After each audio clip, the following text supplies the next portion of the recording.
trajetória Alcoa. Depoimento de Luiz Antônio Monteiro de Oliveira. Entrevistado por Maurício Oliveira e Clarissa Batalha. São Luís, 28 de outubro de 2008. Realização Instituto Museu da Pessoa.net. Entrevista Alcoa, cabine 54. Boa tarde, Luiz Antônio. Boa tarde. Bom, começando a entrevista, o senhor poderia dizer o seu nome, local e a data de nascimento?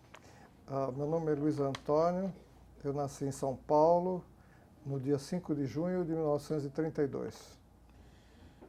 E qual é a sua função e local de trabalho na Alcoa? Atualmente eu presto consultoria à Alcoa. Eu fui o primeiro diretor da Alumar. Eu entrei na Alumar exatamente há 28 anos e um mês, em 1980, como diretor superintendente. Uhum. E você entrou como diretor superintendente, né? Como é que foi a entrada na Alcoa? Como é que foi o início da... O início foi muito interessante, porque nós viemos implantar um projeto num local onde não havia uma tradição industrial. Então, o maior desafio foi o desafio de comunicar tanto aos órgãos governamentais na época como à população em geral o que seria um projeto da magnitude da Alumar, o que ela poderia fazer e o que ela se propunha.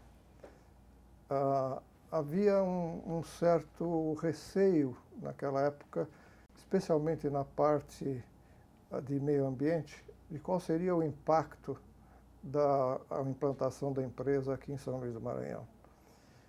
E tudo que nós podíamos mostrar naquela época é o que fizemos em outros países e aquilo a que nos propusemos.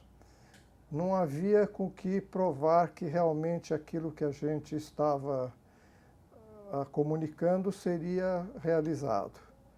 Até que hoje os senhores conhecem a situação, a Alumar tem uma posição realmente de bastante destaque e conseguiu realizar não só aquilo que se propunha, mas bem mais.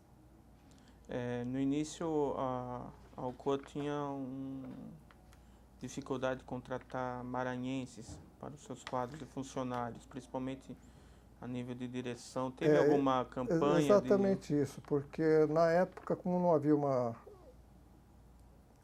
tradição industrial aqui no Maranhão, São Luís era considerado a Ilha do Amor. Então, aqui era Atenas brasileira, uma cidade onde realmente havia uma sociedade já bem estruturada que vivia numa região mais ou menos bucólica, sem grandes eventos. Com a vinda de uma empresa do porte da Alumar, e naquela época também a Vale do Rio Doce, nós criamos um choque inicial na cidade e nos costumes. Nós, mesmo com todos os cuidados que foram tomados, a gente mudou um pouco o perfil da cidade com um empreendimento naquela época chegamos a ter 8.500 funcionários aqui na época da construção. Então isso causou um impacto bastante grande. Logo começamos a conquistar a população. Fomos ver que nós não éramos um bicho de sete cabeças e viemos aqui realmente para contribuir e para preparar o pessoal do Maranhão para futuramente assumir não só as posições menos qualificadas, mas também conseguir chegar a galgar as posições mais altas. Eu tenho um certo orgulho em ter participado disso, porque na época eu previa que dentro de não muito longo tempo nós teríamos inclusive o principal executivo da empresa maranhense. E foi o que aconteceu e foi uma das pessoas que eu contratei aqui, que é o Nilson e ele chegou a essa posição. A maioria dos funcionários hoje que nós temos, qualificados, são daqui da região e deram um exemplo não só para o Brasil, mas para o mundo, porque hoje a Alumar é reconhecida no mundo inteiro como uma das unidades mais bem administradas e mais bem geridas e operadas de todo o sistema, não só da Alcoa, mas da indústria do alumínio. E isso demonstra que quando se dá a oportunidade ao brasileiro e ao maranhense, ele chega lá. Em que outras unidades você trabalhou? Ou foi só aqui na Alumar? Quantas? Em que outras localidades da Alcoa Da você Alcoa? já trabalhou? Não, eu trabalhei só na Alumar. Eu fui contratado para implantar o projeto e para operá-lo durante um determinado período. E qual foi o maior desafio que você encontrou aqui na Alumar? Maior? O maior desafio?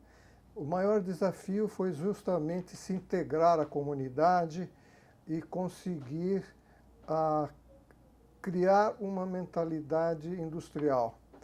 Outro desafio é absorver a cultura local, respeitar a cultura local e considerar a cultura como uma soma, uma troca de experiências. A gente trazia uma determinada cultura do Sul e aproveitava para aprender muita coisa com a cultura local, que é extremamente rica. O Maranhão tem uma tradição muito grande na parte cultural, e isso é uma coisa que a gente preza bastante e que nos foi muito gratificante essa troca de experiências. E nesse período todo, qual foi o fato que mais marcou esse período que o senhor esteve aqui na Alumar? Qual foi o fato mais marcante? O fato mais marcante foi exatamente a quebra do paradigma de passar de uma empresa que seria como uma intrusa dentro de uma comunidade para uma empresa que foi adotada pela comunidade. Então, esse desafio, conseguir vencer essa barreira, que na época foi bastante grande, esse desafio e ser aceito pela comunidade e hoje ter o respeito que a Alumar comanda, eu acho que isso aí foi o que mais nos impactou e nos deu uma satisfação muito grande de poder ter contribuído para a realização desse evento. E das expansões que a Alumar teve nesses 28 anos, qual que você mais destaca de especial? Ou todas têm o mesmo grau de importância? De importância sobre as expansões. As expansões? Isso. A expansão mais desafiante foi a chamada fase 2 da redução da Alumar, porque nós tivemos alguns problemas sérios na época de equipamentos novos que estavam sendo operados e também nós demos partida na fábrica com uma única linha de transmissão bastante precária. Naquela época, inclusive, a gente tinha várias interrupções diárias de energia elétrica. Isso para uma fábrica que funciona 24 horas por dia é uma coisa extremamente séria. Eu morava num hotel naquela época, porque nós não tínhamos a residência ainda aqui, e o hotel chamava-se Vila Rica, a gente chamava de Vela Rica, porque sempre estava sem energia elétrica, a gente estava com luz de vela. Então esse foi um desafio não só nosso, também de toda a equipe, que apesar, inclusive as pessoas que vieram nos ajudar aqui da Alcoa, com experiências bastante grandes, não tinham vivido uma situação como essa, tão crítica de dar partida numa fábrica com as condições de fornecimento de energia elétrica tão precárias. Então esse foi um dos maiores desafios que foi vencido por nós. E o Alambelda? Como que a Alambelda falar um pouco sobre o relacionamento da Lambelda com a Alumar. Pois Como é não. que... O Lambelda é o pai desse projeto. Ele foi o homem que devisou o crescimento da Alcoa Alumínio no Brasil e ele que conseguiu trazer naquela época a convencer os acionistas de que São Luís do Maranhão realmente seria um bom investimento. O Alan começou na Alcominas, na Alcoa de Poços de Caldas. Naquela época ele estava disposto a fazer a empresa aqui no Brasil crescer e se destacar.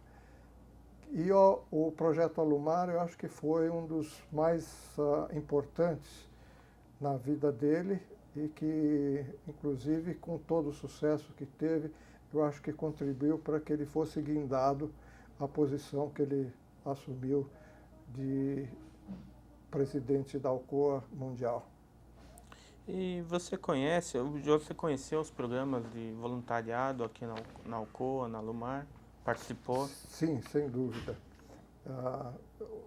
Tanto os programas de voluntariado como os programas de treinamento foram programas que foram implantados para exatamente ajudar tanto no desenvolvimento da mão de obra local, quanto no entrosamento com a sociedade. Então, graças a esses programas, nós pudemos nos aproximar cada vez mais da sociedade, que tinha um certo receio no começo de nos aceitar. E hoje a gente tem realmente um relacionamento muito bom com toda a comunidade maranhense. E em relação ao meio ambiente que a Alumar desenvolve, os programas de meio ambiente, o senhor conhece atualmente? Participa? Eu poderia dizer que os maiores problemas que foram enfrentados na época, isso foi na época da implantação, foi devido ao desconhecimento não só de algumas áreas políticas, mas também da população e dos geradores de opinião aqui em São Luís do Maranhão. Como eles desconheciam a indústria do alumínio e conheciam apenas alguns dos eventos negativos dessa indústria, devido a eventos que aconteceram no mundo inteiro, de áreas que não foram bem cuidadas na implantação e não conheciam a nova tecnologia que seria implantada aqui, que inclusive na época foi a melhor tecnologia do mundo, com o controle de poluição. Eu me lembro que na época nós investimos mais ou menos 100 milhões de dólares só na parte de equipamentos de controle de poluição. Então, aceitar, porque na época nós não tínhamos o que mostrar, só tínhamos a nossa palavra, dizer o que nós estávamos dispostos e o que nós iríamos fazer. Até que isso se transformasse em credibilidade e pudéssemos mudar aquela impressão houve um grupo aqui que foi extremamente contra, que era chamado Comitê de Defesa da Ilha. Eles apregoavam que a Alumar ia afundar a ilha, que nós íamos matar todos os peixes, o pessoal não ia poder pescar mais, íamos poluir. Então, até que a indústria fosse implantada e eles pudessem verificar que nós não íamos encher de fumaça nem matar ninguém por aqui, houve um certo prazo.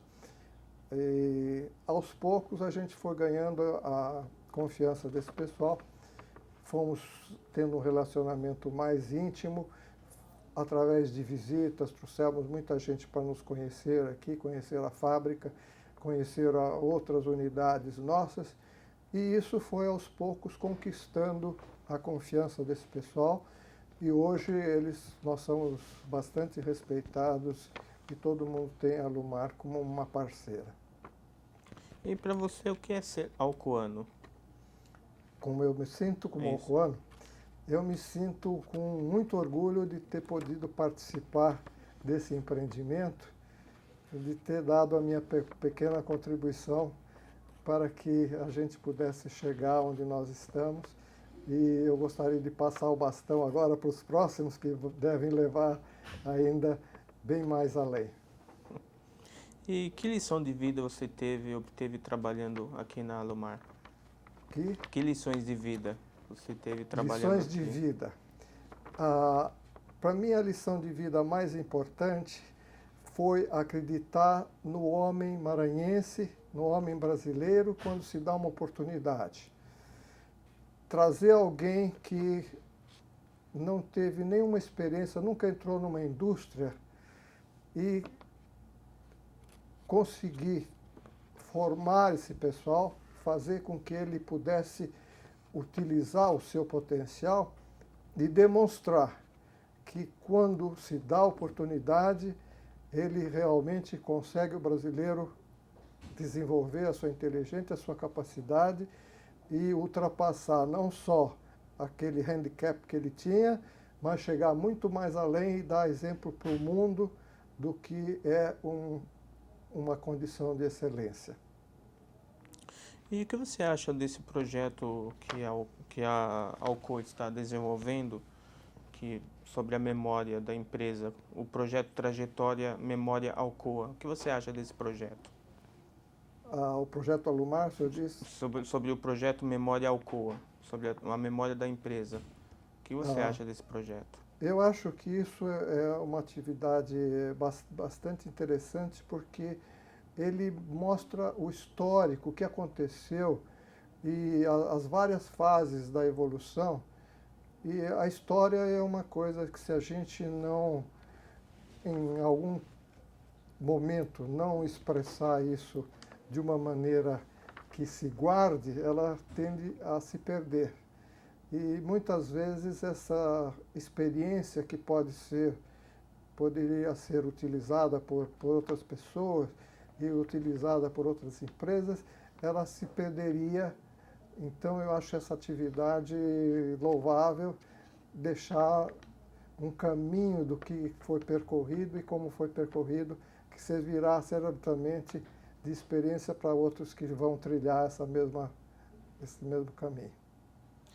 Você disse que está fazendo uma consultoria, está prestando uma consultoria para a Alumar. Que tipo de consultoria?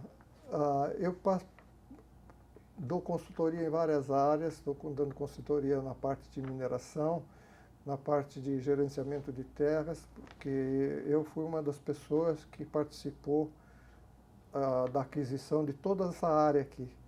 Eu praticamente que negociei e comprei todos os terrenos que a Alumar ocupa hoje.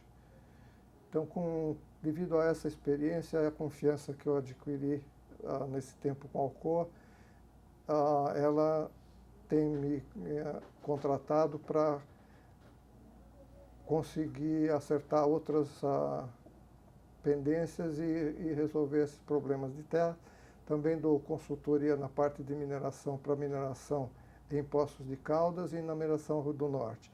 Faço parte do comitê técnico da mineração Rio do Norte e estou nos 2 comitês de governança da Alumar, que é o Comitê de Operações e o Comitê de Supervisão. Clésia, quer dar uma pergunta? Bom, então, em nome do Museu da Pessoa e da Alcoa, agradecemos a sua entrevista. Eu que agradeço a oportunidade de poder trocar algumas experiências com vocês, né? E depois de 28 anos aqui, do zero até onde nós estamos hoje, contar para vocês um pouquinho da história do que nós passamos. Muito obrigado. Obrigado.